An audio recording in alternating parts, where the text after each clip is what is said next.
7th class. आज हम science में पढ़ेंगे चैप्टर 4 हीट। तो हीट क्या होती है हम वो देखते हैं। Hot and cold. In our day to day life we come across a number of object, some of them are hot and some of them are cold. Day by day क्या होता है, कभी गर्म कभी ठंडा, ऐसे सीजन्स चेंज होते हैं तो ठंडा या गर्म पड़ता है। तो हम देखते हैं कि गर्म में हमें किस तरह से मतलब हीट क्या होती है और किस तरह से वो हीट जो है वो एब्जॉर्ब करती है और कहाँ करती है। तो आप देखते हैं जब आप गर्मी पड़ती है तो आप कुछ थोड़े लाइट कलर के कपड़े पहनते हैं। क्यों? ब्लैक कपड़े ज़्यादा नहीं पहनते, वो इसलिए क्योंकि क्या होता है, जो ब्लैक कलर होता है वो हीट एब्जॉर्ब करता है, मतलब सनलाइट जो रहती है वो हीट को एब्जॉर्ब कर लेती है। इसके कारण हमें बहुत ज़्यादा गर्मी होती है, इसलिए हमें ज़्यादा डार्क कपड़े नहीं पहनने चाहिए गर्मी में। अब हमारी जो बॉडी में जो हीट होती है, मतलब जो हमारा टेम्परेचर होता है, उस हिसाब से भी हमें वैसे मतलब हम रहते हैं। आपको पता है कि हमारी बॉडी में थोड़े मतलब 1% जो रहता है वो गर्म रहता है। तो हमको थोड़ा सा, जब भी आप थर्मामीटर से चेक करेंगे तो आपको फीवर बताएगा ही, भला ही वो कम उसमें बताए टेम्परेचर में, पर बताएगा। तो हमारी बॉडी का नॉर्मल टेम्परेचर कितना होता है, 37 डिग्री सेल्सियस। ये सी मतलब सेल्सियस होता है।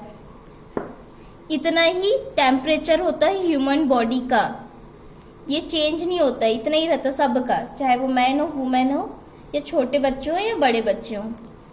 अब टेम्परेचर जो है उससे हम मेजर करने के लिए आपको पता है एक थर्मामीटर यूज करते हैं। जैसे आपको ये लड़की के हाथ में दिख रहा है, इस तरह का थर्मामीटर होता है।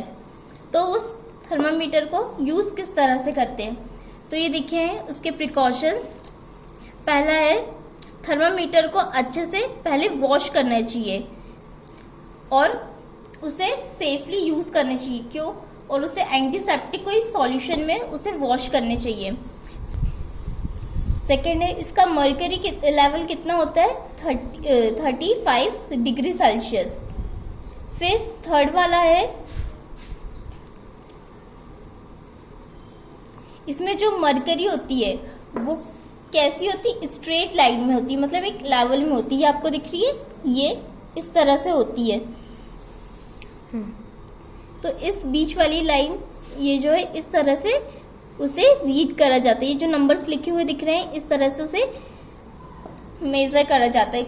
जैसे आपके उसमें माउथ में से डालते हैं, उसके बाद जो जैसे ये लड़की देख रही है इस तरह से उसे देखते हैं तो उससे पता चलता है जहाँ पे वो रेड जो लाइन होती है वो जहाँ आके रुकती है उतना आपका टेम्परेचर होता है जब आपको फीवर आता है। फिर क्या है, फोर्थ वाला, इसे क्या है,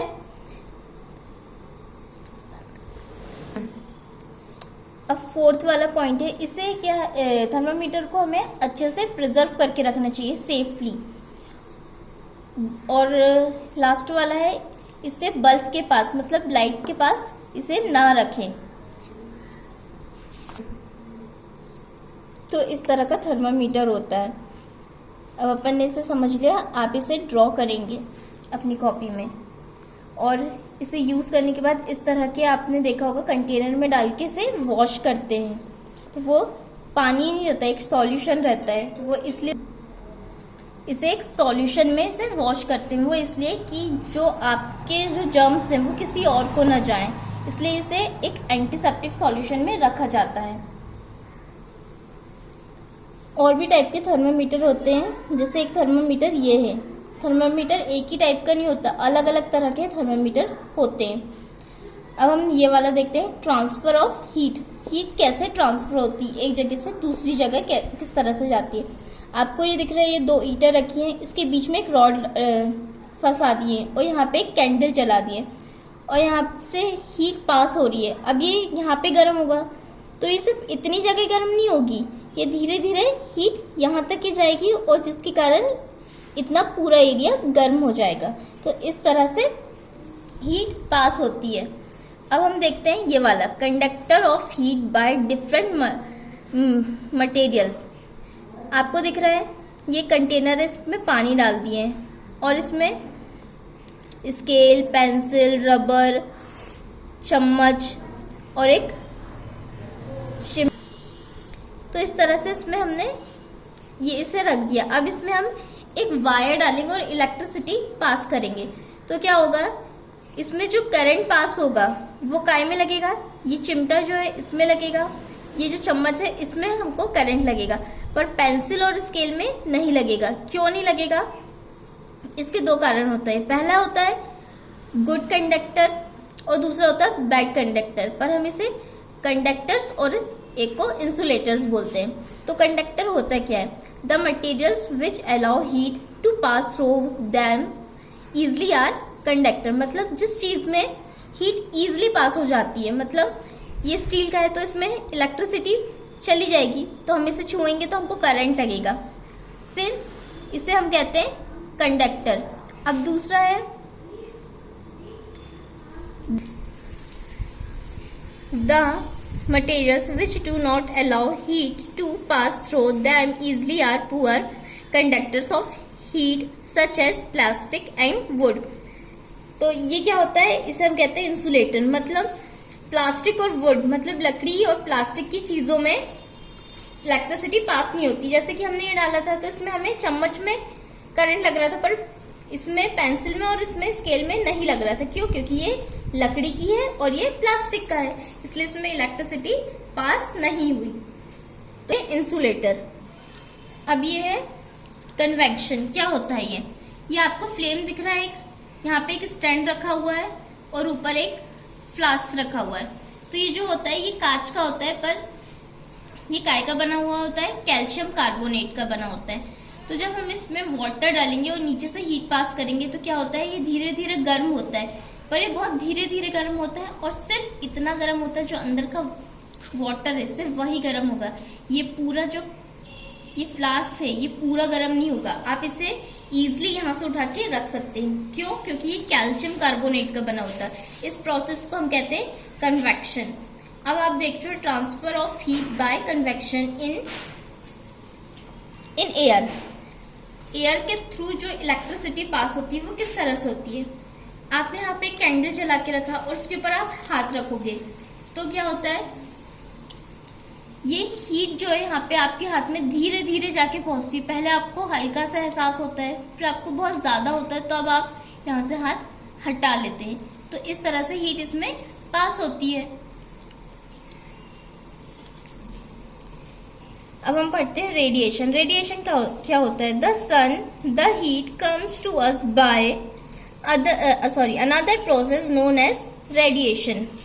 मतलब डे टाइम, ये दिन के टाइम में क्या होता है, जो आपको पता है वो गर्म और ठंडी हवाएं जो मिक्स होके आती हैं वो किस तरह से आती हैं। तो ये रहा कोल्ड एयर और ये रहा हॉट एयर, ये दोनों जब मिक्स होके आती हैं तो आपको अजीब सा हेजिटेशन टाइप का होता है। और नाइट टाइम में क्या होता है, वही हवा जब गर्म हवा और कोल्ड एयर मतलब दोनों मिलती हैं तो रात के टाइम क्या होता है, वो हवा ठंडी हो जाती है, तो आपको बहुत अच्छा फील होता है। तो इस तरह से एयर का कॉम्बिनेशन होता है, गर्म हवा और ठंडी हवा का, तो उसे हम कहते हैं रेडिएशन।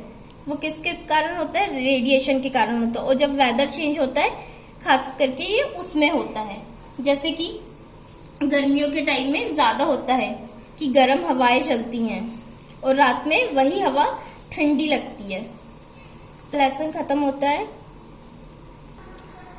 अब हम इसकी एक्सरसाइज देखते हैं। तो इसमें आपको फर्स्ट और सेकंड नहीं करना है, इसमें सिमिलैरिटीज बताना है पर इसे नहीं करना है।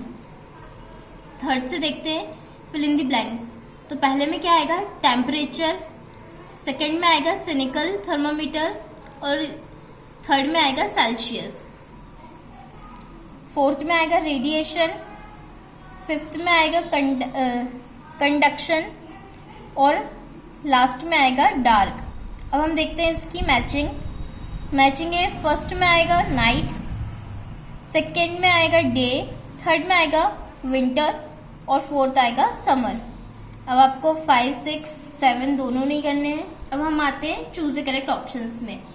पहले चूज द करेक्ट ऑप्शन में फर्स्ट है between 30 degree Celsius and 50 degree Celsius. 9th में आएगा ए वाला, blow from iron wall to water. 10th वाला, 10th में आएगा ए वाला, becomes cold by the process of conduction. 11th वाला है, इसमें आएगा copper is a better conductor of heat than steel.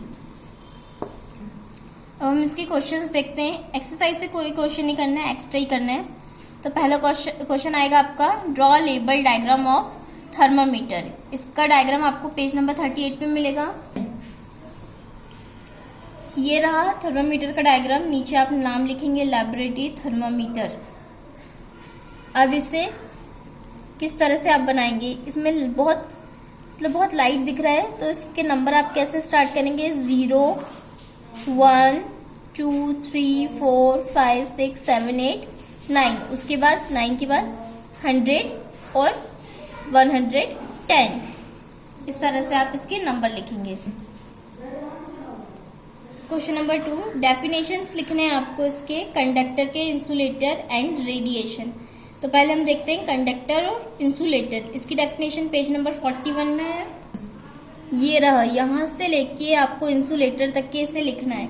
तो किस तरह से लिखेंगे, पहले टॉपिक डालेंगे आप कंडक्टर, फिर उसके बाद यहां से लेके यहां तक के लिखेंगे कंडक्टर तक के। फिर उसके बाद एग्जाम्पल कंडक्टर के हैं, क्या क्या एग्जाम्पल है, एल्यूमिनियम, आयरन एंड कॉपर।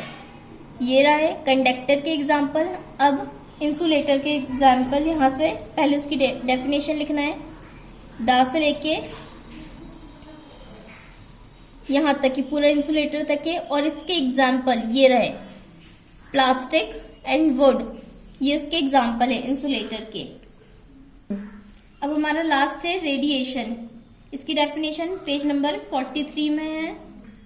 ये रही, द सन से लेके रेडिएशन तक के, बस इतना ही लिखना है, इसमें इसके एग्जाम्पल नहीं लिखना है। अब यहाँ पे आपका चैप्टर खत्म होता है। हम आगे का नेक्स्ट वीडियो में देखेंगे। Thank you.